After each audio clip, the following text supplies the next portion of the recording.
Imagine walking into a room full of strangers. One person immediately starts talking to everyone.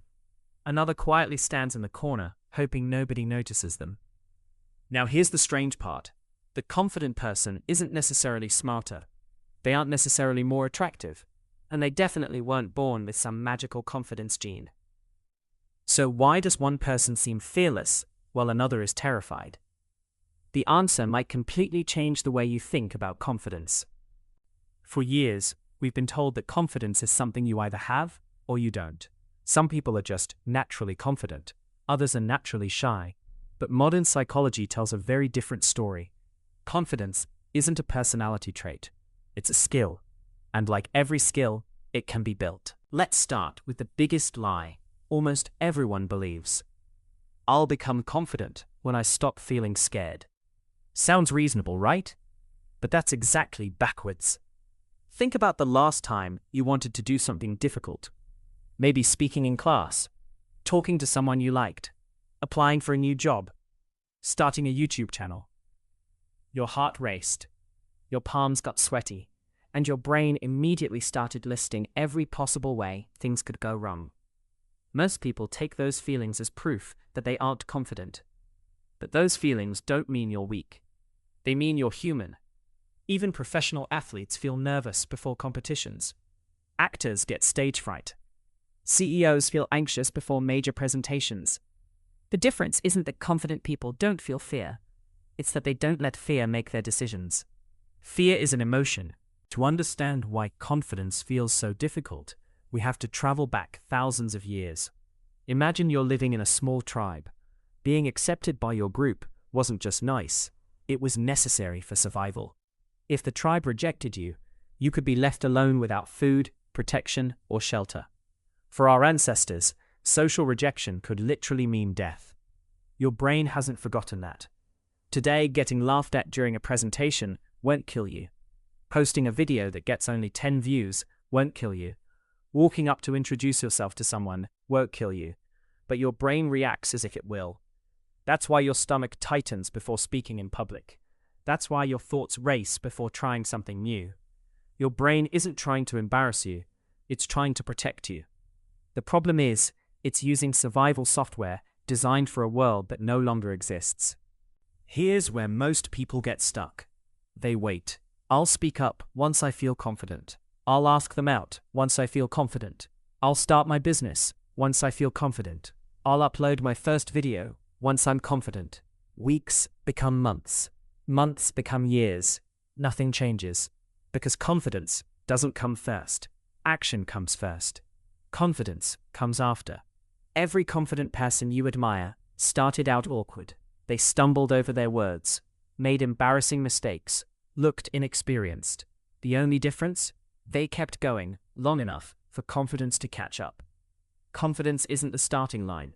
It's the reward for crossing it over and over again. So if confidence doesn't come before action, what does? The answer is something psychologists often call a confidence loop. It works like this. You take a small action, your brain sees that you survived. It updates its prediction. Then the next action feels just a little less scary. That tiny success gives you a little more confidence, which makes taking the next step easier, and the cycle repeats. Think about riding a bicycle. The first time you probably wobbled. You were scared of falling. Maybe you did fall, but after enough practice, your brain stopped treating the bicycle as a threat. Today, you don't even think about balancing.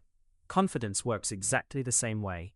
Your brain doesn't learn from thinking, it learns from experience. You've probably heard the phrase, fake it till you make it. Some people love it, others hate it. But here's what it really means. It doesn't mean pretending to be someone you're not. It means acting according to the person you want to become, even if your emotions haven't caught up yet. Imagine two people are asked to introduce themselves in front of a group. Both are equally nervous. The first person thinks, I'm not confident enough, I'll pass. The second person thinks, I'm terrified, but I'll do it anyway. Both feel fear. Only one gains experience. Weeks later, who do you think is more confident? Not because they were born different, but because they gave their brain evidence that they could handle the situation. Confidence grows from evidence, not wishes. Every action becomes proof. Proof that you're capable. Proof that you can improve. Proof that fear doesn't control you. Here's something you can try today. It takes less than 5 minutes. Choose one tiny action that makes you slightly uncomfortable. Not something impossible, just something small. Say hello to a classmate you've never spoken to. Ask a question during a meeting. Start a conversation with a cashier. Upload the first video you've been overthinking. The goal isn't to impress anyone. The goal is to teach your brain a new lesson. Every time you do something uncomfortable, you're telling your brain, see, we survived. And over time, that fear starts losing its power, because courage isn't the absence of fear. It's choosing to move forward despite it. Small acts repeated consistently become confidence. Not overnight, but sooner than you think. Every day, you open social media and see someone who's richer, sunnier, better looking, more successful, more confident.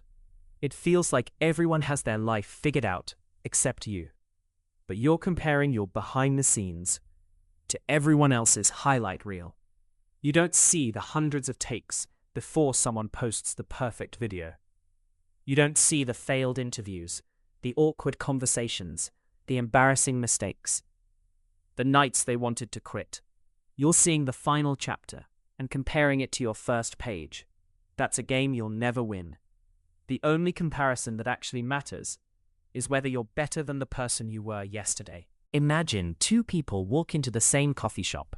The first person orders their drink, keeps their head down, avoids eye contact, leaves as quickly as possible. The second person smiles at the cashier, makes a short joke, says thank you, then walks out. Neither person changed the world, but one person gave their brain another piece of evidence. Talking to people isn't dangerous. Now imagine repeating tiny moments like that every day, for a month, for a year. Confidence doesn't appear in one dramatic moment. It's built in hundreds of ordinary moments that most people ignore. That's why truly confident people don't always look extraordinary. They've simply collected more evidence than you have. Here's something I wish more people understood. Nobody ever feels completely ready. The student giving their first presentation is nervous. The entrepreneur launching their business is nervous. The athlete stepping onto the field is nervous. Even people who look fearless still hear that little voice saying, "What if I fail?" The difference is, they've learned not to obey it. Because confidence isn't the absence of doubt. It's acting even when doubt is sitting right beside you. Think of confidence like a muscle. If you never use it, it stays weak. If you challenge it a little every day, it grows stronger. Not because life gets easier, but because you become stronger. And one day, the things that once terrified you become completely normal. Let's go back to the beginning. Remember the 2 people who walked into that room? One confidently started conversations. The other quietly stood in the corner, hoping nobody would notice them. Most people think those 2 people are completely different, but they're not. The confident person wasn't born without fear. They've simply experienced that moment hundreds of times before. Every awkward conversation, every embarrassing mistake, every failed attempt taught their brain one important lesson: I'll be okay. That's the real secret. Confidence isn't about never feeling uncomfortable. It's about proving to yourself, again and again, that discomfort isn't dangerous. So here's a challenge, not for next year, not for next month. Today, before this day ends, do one thing that scares you. Just one. Send that message. Ask that question. Introduce yourself to someone new. Apply for that job. Upload that first video. Raise your hand in class. It doesn't have to change your life overnight, because that's not how confidence works. Confidence grows quietly. Every small act of courage becomes another brick. And eventually, those bricks become the foundation of a completely different person. Not because you changed overnight, but because you refuse to let fear make your decisions. One day, you'll find yourself doing something that used to terrify you. And you'll suddenly realize you didn't become fearless. You became stronger than your fear. That's the moment people call confidence.